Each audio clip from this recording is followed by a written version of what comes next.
Alright, here we go. Starting up Chapter 9, A Grim Reunion. How are you, Zen? I'm pretty good. That's good, because you're not going to get any better when you watch this. Oh boy. Lynn and her friends have been branded as traitors! Yeah, I know. Isn't Lundgren a ugly little bastard? He has a Jay Leno chin. Yeah, that he does. I only just noticed that he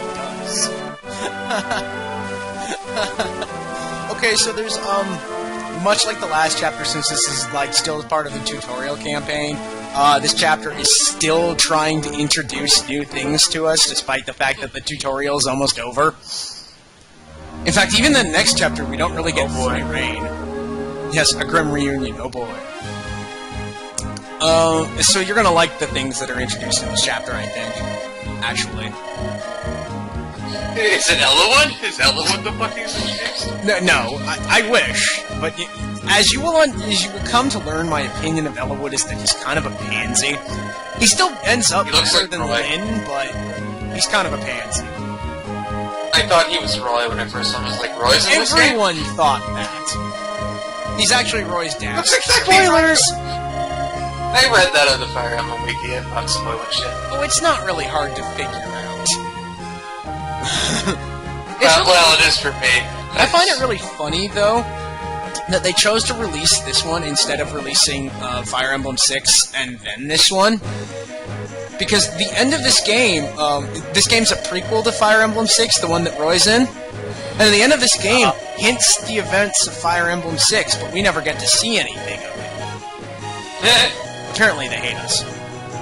Stupid Jeff, man. Alright, so, what the hell's going on here? Ellawood has managed to make all of the other states in Lycia neutral to our conflict, so it's just us and Lord Lundgren now. But we still have to get through General Eagler's estate before we can get back to Caelin. And there's a fog that's going to be rolling in. So here you're going to see me, because because Matthew's back in the party, I'm going to go through items and try and equip Matthew with at least one sword. Which is actually going to cost, I believe... Who was it that I took the sword from? I think I took it from Kent. Eventually. No, I took it from Lynn. Because Lynn has the Monikati, so I don't really give a flying hell. She doesn't need 2 iron swords. No, she really doesn't. And I took a vulnerary from Kent, just in case. Because you may not notice this, but Matthew's actually my lowest level character. He's level 2 when everyone else is like 6 or 8. So he's kind of squishy, but because he's a thief, he like hardly ever gets hit. Yeah. I actually had I try to do my best to get him like a level or 2 in this video, and I can only manage 1. Oh. Alright, there's me saving, and I believe the map is starting now. And here Matthew makes an interesting point. Thieves have another usefulness other than just stealing items and opening chests with their lockpick. They can see through fog and darkness. Oh no. Yes. Oh, and this is Lord Wallace. Lord Wallace introduces us to the next part of Fire Emblem mechanics, which is promotion. You don't seem floored by this. I'm really not. No. It sounds kind of boring. And this guy really makes me think of Coneheads, which makes me laugh. I'm so bald! Well, promotion actually isn't that boring, but right here, as you can see, he's been told by Lundgren to kill Lynn. But, unlike the guy we're going to be facing, well, no, they're both pretty nice people, but Eagler's, this is, wow, I'm losing my mind. Wallace here is, a grizzled war vet, so he knows that Lynn isn't telling a lie, so he decides, instead of kicking our butts, to join us. Oh, that's just how shit works in this world. Yeah, just how shit... I don't want to fight you! I'll join you! Okay. It's actually kind of... Are you serious? It's actually kind of a neat moment, because even Sane is, like, standing in front of Lynn, not letting, like, the giant moving tank through. Which is essentially what Wallace is. I like him. He's honest. Oh, this is like my favorite line in any video game ever coming up. So I as much as I said I'm going to stop doing this, I'm going to have to do it for Wallace because it's just too awesome. Alright, so what this is telling us is about is, units can get as high as level 20, But in their base class, after they reach level 10, you can promote them. We call people in Fire Emblem call it promotion, but it's really class changing, blah, blah, blah, blah, blah. You can promote them to a new class, which starts them over again at level 1, and gives them access to new weapons and stuff, and makes them generally overall tougher. The boss in this chapter is actually a promoted class, a paladin, the promoted class of the cavalier. Oh. And what the game doesn't tell you here is that you really shouldn't promote people the second they hit level 10, because then you miss out on 10 levels of stats. Yeah.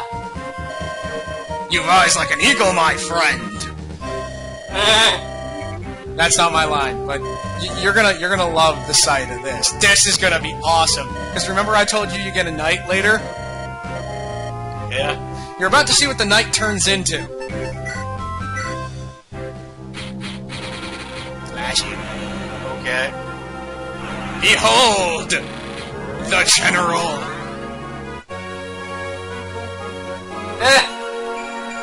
Oh. Damn, that's fine. This is a good level up. You can now use axes. Ha ha ha! Look, a giant walks among you. My defense is impenetrable. Come, break your weapons against me. That is. That reminds me of that one guy from. That reminds me of that one guy from fucking Stonecore. Break yourselves upon my body. I fucking hate that guy. Don't we all? I have no idea what you're talking about. But yeah. Stop playing it. That's essentially what happens when you become a general, is people can't hurt you. That's not really a level up, that's a promotion. Your stats are increased by a base amount when you promote, if they haven't reached a certain amount. I think that's how it works. Okay. Someone's going to tell me I'm wrong. Anyway, this guy gives us a torch, and what torches do is you can use them and light up dark or foggy areas. We don't really need to because we have Matthew, and the fog in this level isn't really bad. And as you can see, I'm setting up Rainbow Dash for some level. Because I love... I can't help myself. We noticed. Derpy, derpy, derpy.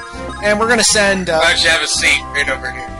You see, right here I was like, oh, I want that torch on Sane just in case, but I don't really know what to give away. And I eventually decided to give away that 6-use iron sword. Because what the hell do I have a use for a 6-use iron sword, right? Do weapons do the same amount of damage no matter how much uses they have left? Yes. Okay. So eventually you just hit the guy with the sword and the breaking shot, his tag goes, I give up. Yeah, pretty much. It gets kind of annoying. Like, in some cases it can be pretty annoying because you'll have one use on a sword left and normally you get a double attack, but you can't because it only has one use left. Yeah, that would be moments like that kind of tick me off. But anyway, Florina Stabinates someone here. Mercenaries are... Oh shit. Axe guys keep coming out of those buildings, aren't they? Yeah, they are. The bandits aren't really a problem. Only one of them actually proves to be somewhat problematic. But as you can see here, I'm trying to get Matthew some levels and sort of failing at it. Eventually, I decide to use this. I decide to use Rainbow Dash's Slim Lance here. But then I realized after I did this that kind of puts her in. That possibly puts her in the road of that bandit, and I'm like, oh god, no, no, no, no, no, no, no, no, no, no, no, no, no, no, Kuski, and. So, I managed to get Matthew this, and I'm thinking, oh god, I need to heal Florina. I need to heal Florina, but I also want to get Lynn out there so she can fight that bandit. So I put Lynn there, and then I realized, oh wait. Now I can't heal Florina without putting Sarah in danger. And I'm like, ah! But as it turns out, it didn't matter because that bandit can't reach me anyway, but I thought he could. So here you'll see Lucius try to use magic, and fail at least once. Which makes sense. Which makes sense because of the 58% chance. But as you'll see, oh, hang on. Dorcas smash good. Critical. Indeed. Oh, Dorcas smash better than you. Smash better than world. Dorcas World Smasher. Now, here's the funny thing. You see how Urk has a 59% chance to hit those people with fire? Yeah. You'd think at some point his luck would run out. But it really doesn't. It never does. He never misses an entire fire spell during all of this map. I like how Urk and Sarah just kind of tagged along for no fucking good reason. Oh no, well, it's a good reason to Sarah. Urk would rather not be here. Poor Urk. Oh, this guy right here. Why am I doing this? We haven't seen one of these before. This is a Myrmidon. They're quick sword users. They're kind of like a lower-end version of Lyn. The only weapon they can use is a sword. They're really fast, and they double hit a lot, but they don't necessarily have a lot of strength, but they make up for it by getting 2 shots in. 2 shots in, and when they promote, they get an extra 5% critical chance with swords. I forgot to do Dorcas Smash. Oh. Dorcas crush you! Puny human! Dorcas, crush your puny shield! You think you can fight Dorcas? You mere mortal! Dorcas is Dorcas! Dorcas fucking smash! Dorcas fucking win Super Bowl! Exactly. Dorcas greatest! I don't know why Dorcas wins Super Bowl, but... Yeah, because he can. So over here, once again, I'm trying to level Matthew, right? So I send Lyn after this guy. And you're not gonna friggin' believe this. I get another crit. Yeah. I get like 5 That guy's just like, crits in this map. fuck. It's stupid.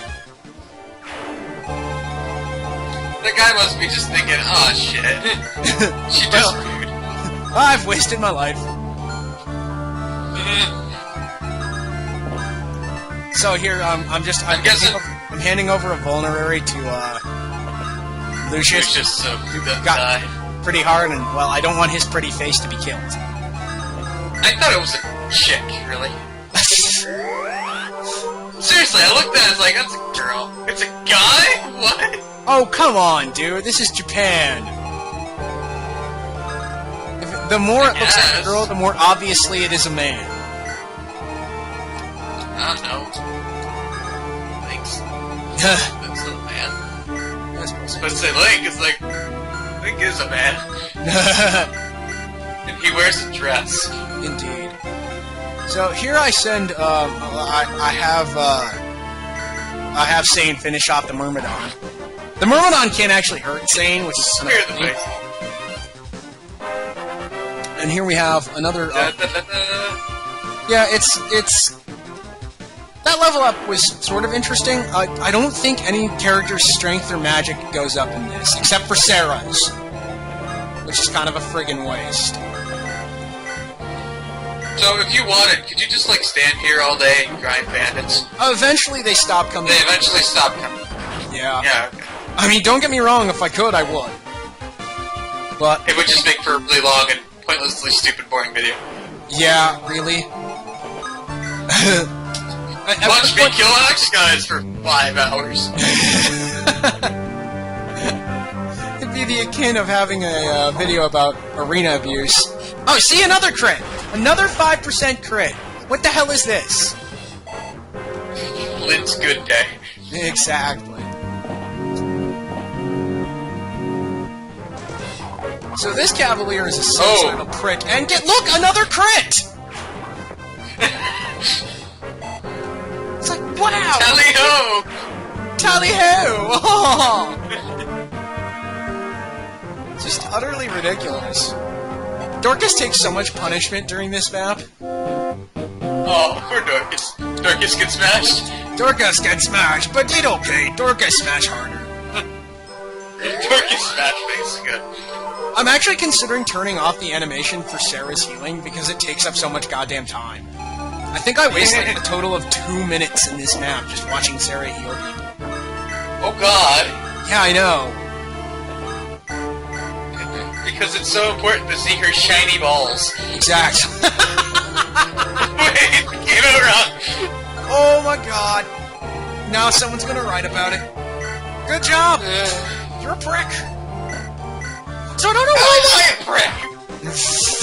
I don't know why I stuck with the lance here. I should have gone with the sword just for the extra 10% chance to hit, but in the end I think I stuck with it just because I didn't want to be wielding a sword next to a guy with lances. That's good. Dorcas, smash you! Aha! What's the hammer good for? Oh, the hammer. That's good. That's an axe for some strange reason. That's good against armored units like knights and generals. No, it's just like an armor slayer. It deals critical damage to knights and generals, kind of like the way arrows deal critical damage to Pegasus knights. Flying bitches, yeah. Yeah. Oh, by the way, I just want to point this out. You know how Will does like 5 or 8 damage to everything else? He dealt 14 damage a shot to that soldier. What paper-thin bullshit armor is Eagler outfitting his soldiers with that I can deal 14 damage to it with Will? Well, maybe he wasn't wearing a shirt. Oh, well, maybe he was like, I'm gonna walk around like these axe pricks. But the axe pricks only take 8 damage from Will, which means their chest is effectively harder than the soldier's armor and shield. How is that possible? He took it. He took it like Sir Daniel Fortescue from Medieval, right in the fucking eye.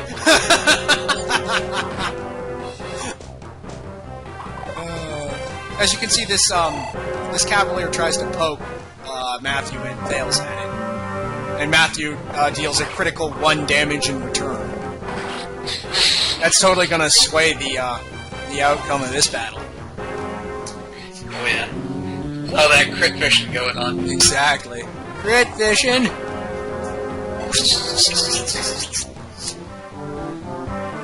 So, I actually got a lot more fighting in on Will this time than I thought I was going to. You probably when I first met Will, I was like, is that Roy? He's like, no, Roy didn't use a bow. Exactly. Here I just decide to try and finish this guy. I miss with the original shot. Crit. Well. Like, seriously. I'm a hacking bastard. Nobody gets this many. It kind of feels like that, yeah. Well, no, you get this many crits later in the game, but it's usually because you intend to. Like, all of these crits are just completely random. Most of them were off, like, 5 or 4% chances. You just got fucking lucky. Exactly. I like how, like, Wallace is like, oh, I am a god, and he hasn't done anything. Well, okay, there's a reason. He's, like, claimed to cause the battlefield. There is a reason for that, actually. And the number one reason for that is that it would be a complete waste of experience to have him do anything. The thing about Fire Emblem 7 is that there's only a set number of, like, enemies in the game. Not counting reinforcements, but even reinforcements have a limit. Yeah. And Wallace is the closest thing to what is called a pre-promoted unit. And pre-promoted units aren't always bad, but as you can see, he became a general when he was only a level 12 knight, so he's already missing a ton of stats. So pumping any experience into him is experience that doesn't go to the rest of my team, and thusly, a waste. Now, when the tutorial is over, you will meet... Smash! When the tutorial is over, you will meet the worst character in the game. And he is a pre-promoted paladin. It's sort of a running joke in Fire Emblem. The first one of the first pre-promoted character in Fire Emblem that was a complete... I call him a joke. He's sort of a red herring. You think he's better than he really is, and then it turns out he's the worst character in the game. Was a paladin. And the way they do it is that they fool you into thinking that they're awesome because they can, like, one-shot every enemy that you fight when you first get them and they can't be hurt. But it's only because they're a paladin or whatever they are that they can't get hurt by little tiny things. As soon as something bigger comes along, they just get their face beaten in. Well, what it really is that their stat growths are terrible and they have less levels with which to grow than the rest of your team. Oh. So there you see, Sarah's magic went up. But because of that, like, they never become as good as the rest of your team can become. And any experience you waste on them is experience you could have given to someone else on your team. Dorcas crush puny human skull! Blood for the blood god! He does crush skulls, Jesus. Yes, he really does. That guy got, like, hit in the head with an axe. Just completely, like, ripped his skull right open. Yeah. Alright, we're nearing the end of this map right now. I think we've officially taken care of all of the regular enemies, so really all that's happening right now is kind of a rush to the boss. And I like how Lucius just stood there the entire time throwing lightning at random shirtless guys. Nah. And this guy finally lands a hit on Matthew. Finally. And I decide after this, despite the fact that it's going to be kind of dangerous and it's going to leave Matthew with 2 HP, that I'm gonna use him to take out the soldier and finally get Matthew a level. This is a calculated risk. I knew that this guy couldn't kill Matthew even if he hit him, so I went for it anyway. Yeah. It really isn't a risk if you know he's not going to die. Yeah. So there you can see Matthew actually gets some pretty decent stats for that level up, considering who Matthew is. I don't care if Matthew's strength goes up, because he doesn't make a good fighter anyway. Is luck an important stat, or is it just like how much you do critical?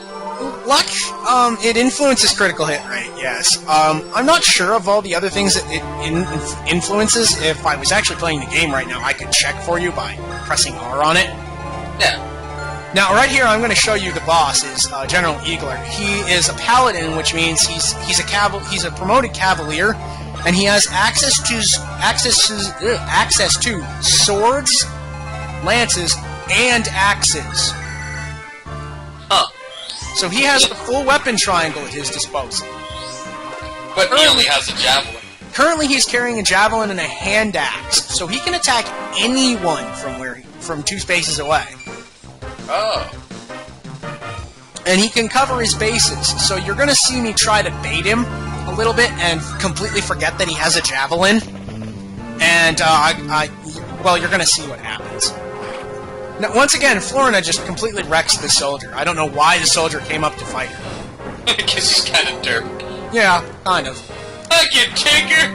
I can totally take her, boss! It's just a little girl. This is a little girl riding a Pegasus holding a giant spear that's twice her size. She's got big hair! She's got big hair. How dangerous could she be? Oh, you have no idea, sir. You will learn to fear the pony. And really, all that's left now is Eagler. But I obviously don't want to throw Rainbow Dash at Eagler, because he'll just destroy me. Yeah, I was about to say. And it'll be Rainbow Splat. Yeah. So you can see, and my next move is going to be after I heal Florina up. I'm moving Dorcas closer because I kind of want Dorcas to take a few swings at this guy because he's got a javelin, right? Yeah. I mean, how many times have I run into a boss so far that's had a spear? Like twice. Also, Dorcas tank good. Yeah, Dorcas tank good. But as you'll see, it ends up not really working out that well.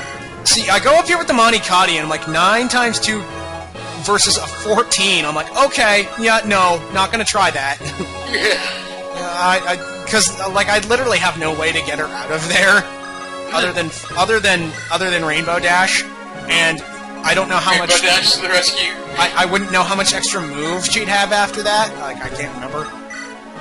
And it would be quite possible that he'd just kill Rainbow Dash in response, and I'd be screwed. And here we are, the showdown between Eagler and Lynn. And Eagler, he plays a tough game, but you're going to see that he's not really that mean a person. As Kent pointed out, Lundgren's probably got one of his friends hostage.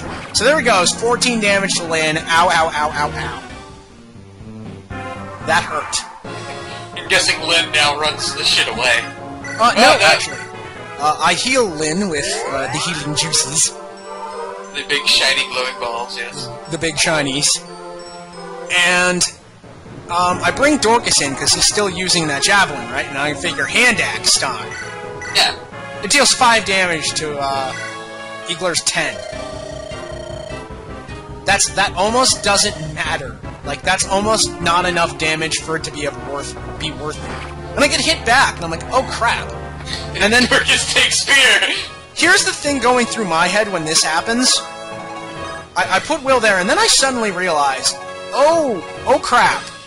He's got a hand axe. And a hand axe is stronger than a javelin. Which means he could quite possibly kill Dorcas.